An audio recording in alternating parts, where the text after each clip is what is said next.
భీష్మాచార్యుల వారు మహానుభావుడు గాంగేయుడు, గంగాసుతుడు. అటువంటి వాణ్ణి, స్వచ్ఛంద మరణం ఉన్నవాణ్ణి, చేతిలో ధనస్సు లేకుండా శిఖండిని అడ్డు పెట్టుకుని బాణాలు పెట్టి చంపావే, నువ్వు చేసినటువంటి పాపకర్మ వలన ఖచ్చితంగా నువ్వు శరీరం వదిలిపెట్టిన తర్వాత నరకలోకానికి వెళ్ళిపోతావు. భీష్ముణ్ణి చంపడం మహాదోషం అటువంటి వాణ్ణి. అందున చేతిలో ధనస్సు లేకుండా చేసి చంపావు కదా శిఖండిని ఎదురుపెట్టుకుని. ఆ దోషం పోతే తప్ప నీవు కూడా ఆయుర్దాయం అయిపోయిన తర్వాత స్వర్గలోకానికి వెళ్ళావు. ఆ దోషం పోయేటట్టుగా చెయ్యడానికి నువ్వు ఒకసారి మరణించేటట్టు చేశాను. 2, ఇంకొక కారణం ఏమిటో తెలుసా? ఒకానొకప్పుడు నేను గంగా తీరానికి వెళ్ళాను నా చెలికెత్తెలతో కలిసి. భీష్మాచార్యుల వారు శరీరాన్ని విడిచిపెట్టేసినటువంటి తొలి రోజు వసువులందరూ స్నానం చెయ్యడానికి వచ్చారు గంగలో. వసువులలో ఒక వసువు కదు భీష్మాచార్యుల వారిగా వచ్చాడు. గంగమ్మ శశరీరురాలై లేచి నిలబడింది. ఆ వసువులు ఆమెతో మాట్లాడుతున్నారు. అమ్మా, ఎంత కీర్తివంతుణ్ణి కన్నావమ్మా, మా వసువులలో ఒక వసువు భీష్ముడిగా వచ్చి ఇన్ని గొప్ప విషయాలు సాధించాడని మాట్లాడుతుంటే, ఎంత గొప్పవాడైనా కొడుకు కొడుకే కదా. ఆ భీష్ముణ్ణి శిఖండిని అడ్డుపెట్టి అర్జునుడు బాణప్రయోగం చేసి చంపాడని గంగమ్మ బాధపడుతుంటే వసువులు అన్నారు, అమ్మా, అర్జునుడు అలా చంపకూడదు కదా. అలాగా చంపడం, ధనస్సు పట్టుకోకుండా చేసి కొట్టి చంపేశాడే, నువ్వు అనుమతించమ్మా, మా శాపవాక్కుల చేత అర్జునుణ్ణి మాడిపోయేటట్టుగా చేసేస్తామన్నారు.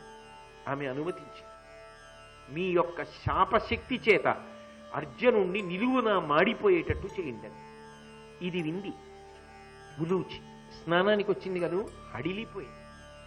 ఎక్కడ తన భర్తకి ఆపద కలుగుతుందో అని జర జర జర జర జర మళ్ళీ పాతాళ లోకానికి వెళ్ళి తండ్రి కౌరవ్యుడి పాదములు పట్టుకుని ఏడ్చింది. నాన్న, నా భర్తకి ఆపద కలుగుతుందేమో బెంగగా ఉంది, ఎలాగైనా వెళ్ళి నువ్వు వాళ్ళని బ్రతిమాలి భర్త బ్రతికేటట్టుగా చేయనాన్నా అని. కౌరవ్యుడు మళ్ళీ ఆమెని వెంట పెట్టుకుని వచ్చి ఆ వసువుల యొక్క పాదములు పట్టుకుని ఏడ్చాడు. ఎంత కాదన్నా ఒక ఆడకూతురు పసుపు కుంకాలు కదూ, అంత ఏడుస్తోందే. కూతురి పసుపు కుంకాల కోసం తండ్రి ఏడుస్తున్నాడే. ఫోన్లే, జరిగింది జరిగిపోయింది, ఇప్పుడు మనం ఎందుకు మళ్ళీ ఇంకో దోషం చేయడం అని వాళ్ళు అన్నారు. కానీ మరి ఆ పాపం అంటి పెట్టుకుని ఉండకూడదుగా అర్జునుడికి. అది ఉంటే ఇప్పటికి మేము ఊరుకున్న తర్వాత నరకలోకాన్ని పొందుతాడుగా. ఆ పాపం పోవాలంటే అర్జునుడు కూడా కొడుకు చేతిలో మరణించాలి. అలా మరణించాలంటే ఉన్నవాడు బభ్రువాహనుడు. అందుకని బభ్రువాహనుడి చేతిలో మరణించాలి. అలా మరణిస్తే అతని దోషములు తొలగిపోతాయి. మేము అతని జోలికి వెళ్ళాం, అతన్ని మేము మాడిపోయేటట్టు చెయ్యం. బభ్రువాహనుడు అర్జునుడి మీదకి యుద్ధానికి వెళ్లే సందర్భం ఎలా వస్తుందని ఎదురు చూస్తోంది ఉలూచి. అశ్వమేధయాగానికి వచ్చాడు అర్జునుడు యజ్ఞాశ్వంతో. మణిపూర నగరంలోకి ప్రవేశించాడు. ఇది అదునుగా తీసుకుంది. గబగబా వచ్చి బభ్రువాహనుణ్ణి రెచ్చగొట్టి యుద్ధం చేయించి అర్జునుణ్ణి పడగొట్టించి మళ్లీ తన చేతిలో ఉన్నటువంటి ఆ మృత సంజీవని మణి చేత అర్జునుణ్ణి తిరిగి బ్రతికించుకో. అర్జున, ఇప్పుడు నీ యందు ఏ దోషం లేదు, నీ పాపము పోయింది, కొడుకు చేతిలో పడిపోయి బ్రతికావు. కాబట్టి ఇంక ఎప్పటికీ నా పసుపు కుంకాలకి లోటు లేదు. ఎప్పటికీ నువ్వు ఇలాగే ఉంటావు, దీర్ఘాయుష్మంతుడవై. నిన్ను బ్రతికించుకోవడం కోసమని అర్జున ఈ నాటకం అంతా ఆడించాను, నా మాయ కమ్మించాను. లేకపోతే నీకు సరి అయినటువంటి గతి కలగదు అని నేను ఇలా చెయ్యవలసి వచ్చింది అని చెప్పగానే బభ్రువాహనుడు అవతల చిత్రాంగద అందరూ తెల్లబోయారు ఉలూచి యొక్క గొప్పతనానికి. అప్పుడు అర్జునుడు అన్నాడు, అని నా ప్రియంబంది దేవి, అనఘంబగు నీ చరిత్ర అస్మత్కుల వర్ధనకారియగుట ఎప్పుడు గనినది కాదే అని పలికె గాంధీవి నృప, అస్మత్కుల వర్ధనకారియగుట. పాములకున్న లక్షణం ఏమిటో తెలుసా? నాగదేవతల యొక్క ప్రీతి వంశం నిలబడడానికి కారణమవుతుంది, ఆయుర్దాయానికి కారణమవుతుంది, సమస్త శుభములకు కారణమవుతుంది. అందుకే పరోక్షంగా పేర్కొంటూ అర్జునుడు ఒక మాట అన్నాడు, అనిన ప్రియమంది దేవి దేవి అని పిలిచి అన్నాడు, అనఘంబగు నీ చరిత్ర, ఏ పాపములు లేనటువంటి మహోత్కృష్టమైన జీవితం కలిగిన నీ చరిత్ర ఉందే, ఇది అస్మత్కుల వర్ధనకారియగుట ఎప్పుడు కనినది కాదే. మా కులమంతా మా వంశమంతా వృద్ధి పొందడానికి నువ్వు చేసినటువంటి ఈ పని నీ చరిత్ర కారణం కాలేదా? కాబట్టి అని పలికే గాంధీవి నృపా, భార్యకి కితాబునిచ్చాడు. అటువంటి భర్త చేత కితాబును అందుకోవడం కన్నా అదృష్టం ఏముంటుంది? బహుశः అర్జునుడి భార్యల్లో ఇటువంటి కితాబునందుకున్నది ఉలూచి ఒక్కదే. ఇప్పుడు ఆమె శుభదర్శనశీల అయిందా లేదా? మంగళప్రదురాలైందా లేదా? ఒక్క రాత్రి భర్తతో గడిపి కొడుకుని కని ఆ కొడుకుని ధర్మయుద్ధంలో భర్తకి బాసటగా పంపి ఆ కొడుకు కూడా అందులో పడిపోయిన భర్త పాదములని స్మరిస్తూ రాణివాసాన్ని కూడా అపేక్షించకుండా భర్త దగ్గరికి కూడా వెడతాననకుండా ఆయన్ని ఇబ్బంది కూడా పెట్టకుండా తాను పుట్టింటనే ఉండిపోతూ, అంటే అది అర్జునుడికి ఇబ్బంది అవుతుందా అవదా అన్న విషయంలో నేనేమి ఆయనకి ఇబ్బంది అవుతుందన్న మాట అనను. ఎందుకనంటే ఆయన ధర్మమూర్తి అలా ఎందుకంటాడు.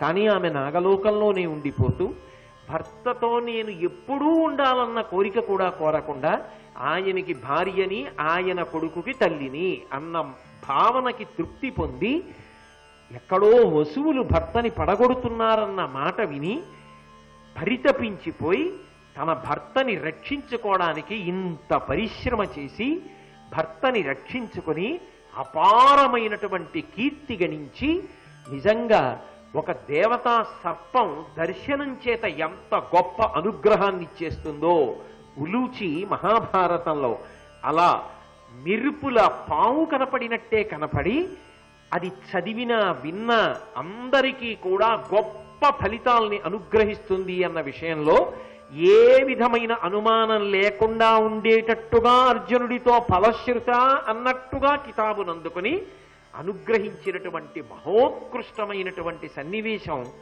ఉలూచి చిత్రాంగద బభ్రువాహనల యొక్క త్రికోణ స్వరూపమైనటువంటి కథ.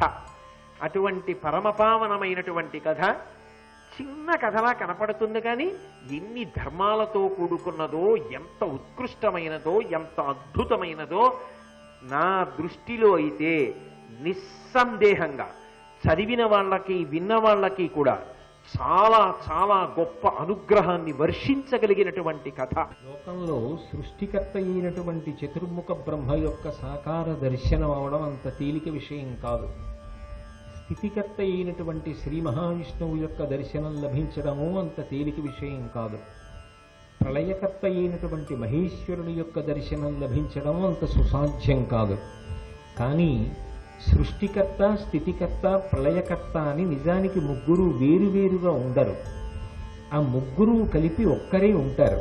ఆ ఒక్కడే ఒక పని చేసేటప్పుడు ఆ వ్యక్తిగా మారుతూ ఉంటాడు. సృష్టి చేసేటప్పుడు ఆయనే బ్రహ్మ అన్న పదవిలో కూర్చుంటాడు. ఆయనే లోకములను నిలబెడుతున్నప్పుడు స్థితికర్త అంటే శ్రీ మహావిష్ణువుగా కీర్తింపబడతాడు. ఆయనే ఎన్ని జన్మలెత్తి, ఎన్నిసార్లు పుట్టి, ఎన్నిసార్లు మరణించినా తన ప్రయత్నం చేత భగవంతుణ్ణి పొందలేక నిరంతరంగా సంసార భ్రమణ తాపోపశమనాన్ని పొందించడానికి ఆయన అనుగ్రహాన్ని కటాక్షించి మహాప్రళయంలో లోకాలన్నింటినీ తనలోకి తీసుకుంటాడు. మీరు ఎప్పుడు ఎక్కడికి వెళ్ళి కీర్తించండి, ఆ రూపం దగ్గరికి వెళ్ళి చెప్పేటప్పుడు మాత్రం తత్వావిష్కారం చేస్తూ ఒక మాట చెప్తారు. అసలు నువ్వు కానిది ఏదీ లేదు, నువ్వే అన్ని అని చెప్తారు. మీరు శ్రీశైలం వెళ్ళారనుకోండి, శ్రీశైలంలో మల్లికార్జున స్వామి వారి దగ్గర ప్రతిరోజు ఉదయం సుప్రభాతం చదువుతారు. ఆ సుప్రభాతం చదివేటప్పుడు మల్లికార్జునుడు మేల్కొన్నాడు అనుకుని ఆ సమయంలో ఒక మాట చెప్తారు. ఏకస్త్వమేవ బహుధా భవభాసి లోకే నిశ్శంకధీర్ వృషభకేతన మల్లినాథ శ్రీభ్రామరి ప్రియ సుఖాశ్రయ లోకనాథ శ్రీమల్లికార్జున విభో తవ సుప్రభాతం అంటారు. ఏకస్త్వమేవ బహుధా భవభాసి లోకే, యథార్థమునకు ఉన్నది నీ ఒక్కడవే. నీవు ఒక్కడవే ఇన్ని రూపములుగా కనపడుతున్నావు తప్ప ఇన్ని రూపములు లేవు. ఇన్ని రూపములు నీ ఒక్కడివే. ఒక్క బంగారము అనేక ఆభరణములుగా మారినట్టే శివాను ఒక్కడివే ఇన్ని రూపాలు పొందుతున్నావు అంటారు.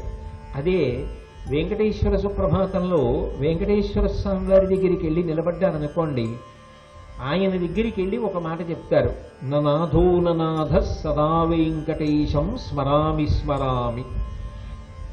ఓ వెంకటేశ్వర, నీకన్నా నాథుడు ఇంకొకడు ఉన్నాడని నేను అనుకోవట్లేదు.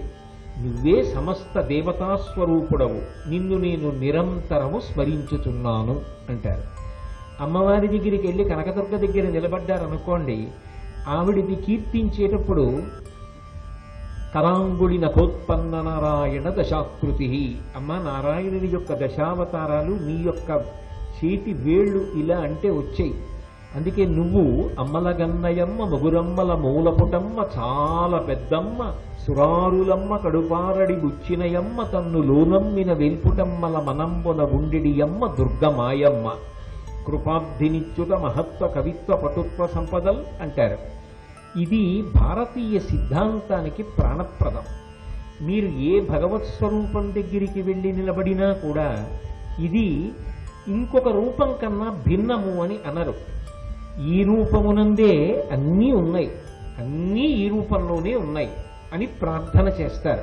నిజానికి అలా ముగ్గురు మూర్తుల యొక్క సమాహార స్వరూపమైనటువంటి పరబ్రహ్మం ఏదుంటుందో అది ఈ భూమి మీద కదలి నడయాడి వెడితే అదే గురువు. అందుకే గురుర్బ్రహ్మ, గురుర్విష్ణు, గురుర్దేవో మహేశ్వర, గురు సాక్షాత్ పరం బ్రహ్మ. ఆ గురువు బ్రహ్మ, ఆయనే సృష్టికర్త, ఆయనే స్థితికర్త, ఆయనే ప్రళయకర్త. ఎలా ఆయన సృష్టి చేశాడు అంటే ఆయన ఏం సృష్టి చేశాడు కాబట్టి బ్రహ్మ అంటారేమో.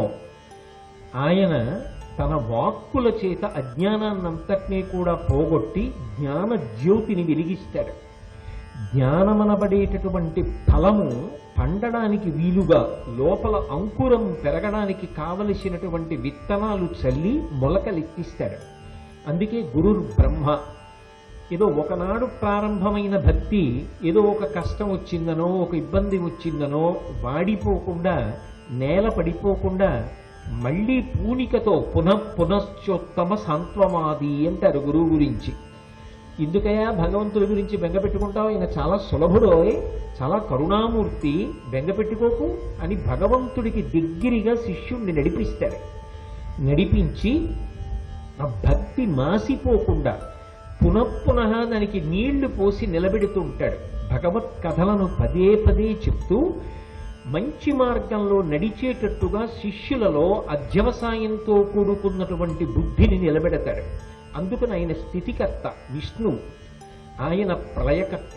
అజ్ఞానాన్నంతటినీ తొలగించి చిట్ట చివర స్వస్వరూపము దేని వలన ప్రకాశిస్తుంది అంటే గురువు యొక్క అనుగ్రహము చేత ప్రకాశిస్తుంది.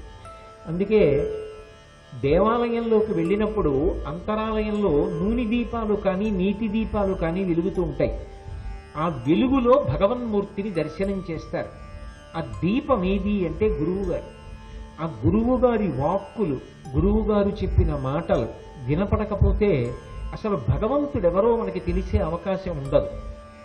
యథార్థమునకు భగవంతుడు ముందు తెలుస్తాడా, గురువు వలన తెలుస్తాడా అంటే గురువు లేనినాడు భగవంతుడు తెలియబడడం. అందుకే గురువు ఆ దీపపు ప్రమిదలో వెలుగుతున్నటువంటి జ్యోతి, ఆ దీపపు కాంతిలో భగవంతుడు కనపడతాడు. ఆయన చూపించిన మార్గంలో ప్రయాణించి భగవంతుణ్ణి శిష్యుడు తెలుసుకుంటాడు. అందుకే ఆయన అజ్ఞానాన్ని తొలగించి స్వస్వరూప దర్శనం చేయిస్తాడు కాబట్టి ప్రళయకర్త, లయకర్త. అందుకని ఆయనే పరంబ్రహ్మ. తస్మై శ్రీ గురవే నమః. అటువంటి గురువుకి నమస్కరించుచున్నాను.